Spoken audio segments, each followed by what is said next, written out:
Assalamualaikum warahmatullahi wabarakatuh. Perkenalkan, nama saya Afrilia Susanti. Saya dari Prodi PGMI kelas non reguler.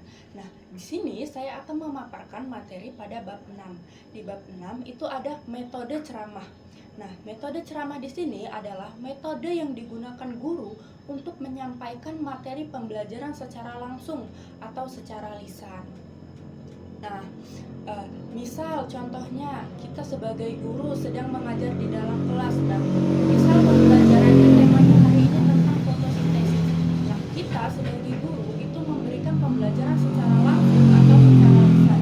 Dan juga kita juga bisa menggunakan metode belajar seperti papan tulis atau gambar daun, di mana agar siswa ini lebih tahu apa yang kita sampaikan. Nah, manfaat dari metode ceramah ini, siswa itu cepat tahu isi dari pembelajaran. Karena sebelumnya itu tadi, kita sebagai guru telah menyampaikan pembelajaran secara langsung atau secara lisan. Berikutnya di poin B itu ada metode diskusi. Nah, metode diskusi ini menjelaskan bahwa di mana kita sebagai guru mengajak siswa-siswi kita untuk saling bertukar pikiran atau bertukar pendapat. Yakni bisa dengan cara membentuk suatu kelompok kecil ataupun kelompok besar. Nah, di dalam kelompok tersebut kita sebagai guru memberikan tugas kepada siswa kita untuk membahas suatu topik. Nah, manfaat dari diskusi kelompok ini yang pertama itu dapat meningkatkan kemampuan berpikir kritis siswa. Yang kedua itu dapat mendorong komunikasi siswa, dan yang terakhir itu dapat mendorong kerjasama antar sesama siswa. Berikutnya di poin C itu ada metode demonstrasi. Nah, metode demonstrasi di sini di mana kita sebagai guru menunjukkan secara langsung kepada siswa kita suatu proses percobaan atau suatu proses perubahan, di mana agar siswa kita itu dapat melihat secara langsung bagaimana sih cara kerjanya. Contoh, misal kita menunjukkan secara langsung proses perubahan wujud zat. Nah, tujuan dari kita menunjukkan secara langsung kepada siswa kita proses perubahan wujud zat itu, siswa akan lebih mudah memahami materi apa yang kita sampaikan, karena sebelumnya itu tadi kita telah menunjukkan secara langsung isi dari pembelajaran tersebut. Berikutnya di poin D itu ada simulasi. Nah, simulasi di sini di mana kita sebagai guru mengajak siswa-siswi kita untuk berperan langsung. Contoh, misal hari ini pembelajarannya tentang sistem pernapasan. Nah, di sini kita mengajak siswa kita untuk berperan langsung sebagai dokter. Nah, di mana kita beri tugas untuk menganalisis bagaimana sih sistem pernapasan itu, atau apa aja sih penyakit yang ada di dalam sistem pernapasan tersebut. Dengan kita menerapkan metode simulasi dalam pembelajaran ini, khususnya dalam pembelajaran IPA, siswa itu akan lebih mudah memahami materi apa yang kita sampaikan, karena sebelumnya itu tadi mereka itu sudah berperan langsung, sudah melihat langsung, bahkan sudah menyentuh bendanya secara langsung. Jadi pembelajaran apa yang kita sampaikan itu lebih mudah dipahami oleh siswa. Berikutnya di poin E itu ada metode eksperimen. Nah, metode eksperimen di sini di mana kita sebagai guru mengajak siswa kita untuk mempraktekkan secara langsung materi yang telah dipelajari. Contoh, misal kita mengajak siswa kita untuk melakukan eksperimen mengukur suhu air saat sebelum dan setelah dipanaskan. Nah, ini pastikan suhunya berbeda, suhu yang sebelum dipanaskan dan suhu yang setelah dipanaskan.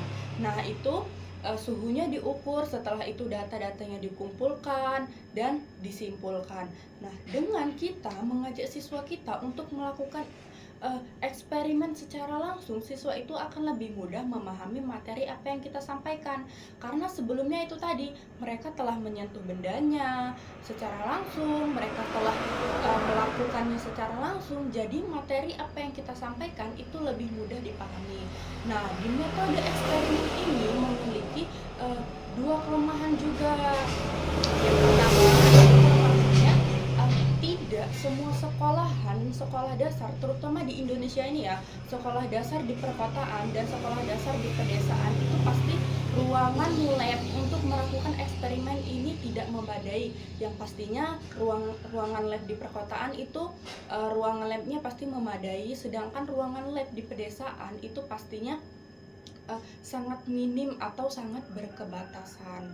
Nah, kelemahan yang kedua itu tidak semua guru mau dan mampu untuk mengajak siswanya untuk melakukan pendekatan belajar seperti ini tadi, seperti melakukan eksperimen. Nah, jadi siswa itu cenderung lebih memahami materi dengan menghafal, tetapi mereka tidak paham apa yang mereka hafal. Coba kalau misal kita mengajak siswa kita untuk melakukan eksperimen, terutama dalam pembelajaran IPA ini. Nah, siswa itu lebih cepat tahu dan cepat nangkep isi dari pembelajaran, karena seperti yang saya katakan tadi, mereka sudah mempraktekkannya secara langsung. Berikutnya di poin E itu ada metode kariwisata. Nah, metode kariwisata di sini, misal kita sebagai guru IPA, hari ini pembelajarannya tentang mengenal jenis-jenis burung. Nah, di metode kariwisata ini sebaiknya kita mengajak siswa kita untuk melihat secara langsung apa yang mereka pelajari. Contohnya, bisa dengan cara kita mengajak siswa kita untuk pergi ke kebun binatang. Nah, kita mengajak siswa kita untuk pergi ke kebun binatang, di mana mereka bisa melihat apa aja sih jenis-jenis burung itu, bagaimana sih cara mereka berkembang biak, bagaimana sih habitat mereka. Nah, dengan kita menunjukkan secara langsung apa yang mereka pelajari di sekolah, nah, materi yang kita sampaikan itu lebih mudah dipahami oleh mereka, karena sebelumnya itu tadi mereka sudah melihat bendanya seperti apa, bahkan mereka sudah menyentuhnya. Sekian presentasi dari saya akhiri. Wassalamualaikum warahmatullahi wabarakatuh. Tip, tip, tip, tip, tip, tip, tip, tip, tip.